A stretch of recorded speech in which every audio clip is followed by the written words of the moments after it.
Décédé le 11 décembre dernier, l'ancien Premier ministre Paulin Bamguema a reçu les hommages de la République au cours de la première journée des obsèques tenue à son domicile de Batéry 4. Au-delà du comité de transition pour la restauration des institutions et du gouvernement de transition, la grande famille du football gabonais a été conduite par Brice Mbika Njambou, le président de la Ligue nationale de football, les présidents des clubs et le secrétaire général adjoint de la Fédération gabonaise de football. Le supporter numéro 1 du National Foot, championnat national de première et de deuxième division, restera à jamais le premier. C'était le supporter quasiment numéro 1.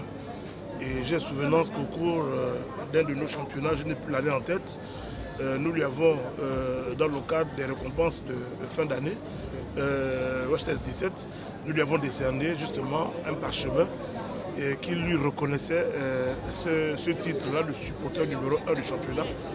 Il faut noter que c'est quelqu'un qui venait régulièrement au championnat, qui même lorsque on lui proposait d'avoir une carte, de bénéficier de toute la gratuité, refusait toujours parce qu'il estimait qu'il fallait payer les entrées au stade et que c'est parce qu'il payait son ticket qu'on arrivait.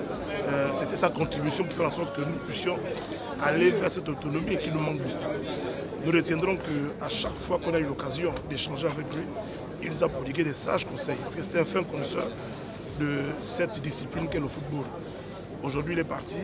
Nous regrettons son départ, bien évidemment, et nous perdons vraiment le supporter numéro 1 du championnat, qui n'hésitait pas, non pas à faire de la critique stérile, mais plutôt à nous encourager, à nous faire en sorte que nous puissions bien gérer ce National Foot. L'œuvre immense de Paulin Bamguema pour le football ne s'est pas limitée au grand supporter qu'il était, mais aussi en tant que dirigeant d'un des clubs les plus célèbres des années 60 et 70, et c'est pas par hasard que le bon Dieu lui a donné par alliance un des fils les plus talentueux de notre football, Guirogène Zamba. Le docteur Paulin Bamguema sera inhumé à Kango, sur la terre de ses ancêtres, où il a été plusieurs fois élu au Parlement.